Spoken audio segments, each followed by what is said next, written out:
Alright, ito na naman is ngayon ay Thursday, August 1, 2024. Yung trade ko kahapon, basta kanina lang, Wednesday, dito. Nakikita niyo itong mga lines na to. Ito yung mga swing point ng higher time frame. Katignan mo to, 1 day, dito yan. Mga swing point. Medyo malapit lang sa area lang ng ano.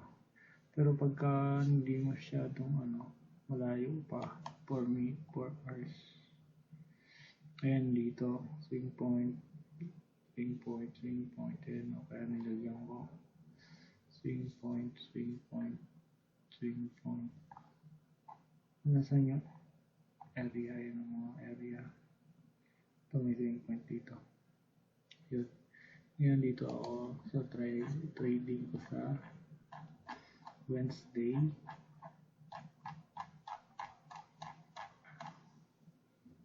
Tingnan natin. So dito, nakita nyo dito is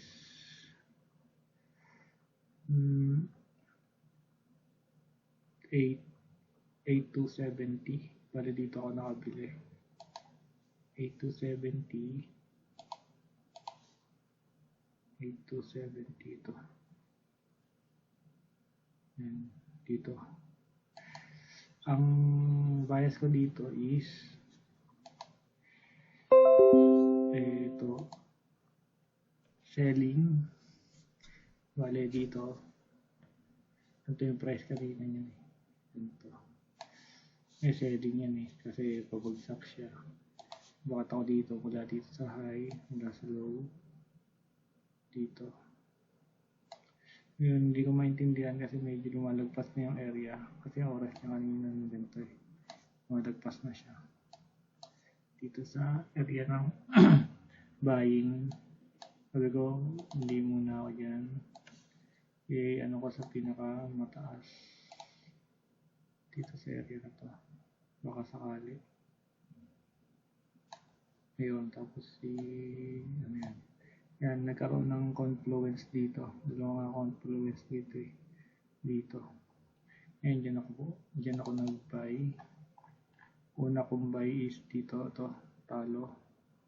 40 dito. Area na to. Sumunod ito, 66. Bakit ako natalo dyan? Kinat yung akin loss ay dito.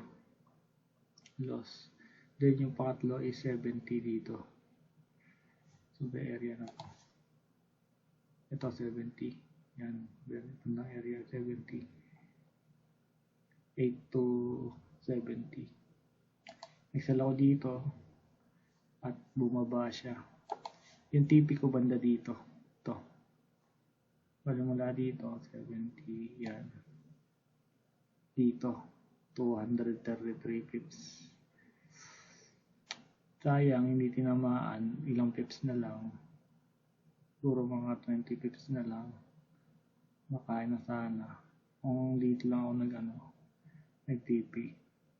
Kasi hindi ako may nananong TP tapos bumalik siya. Patamaan niya yung aking cut loss ng 40 pips mga dito. Ayan. Yun lang, mali ako dito. Bumalik ulit. Siguro yung mali ko yung TP ko. Tapos dito yung masyadong maaga sa paglagay. Ayan, bumabalik siya. Nagkakaroon din ng high. Yun lang.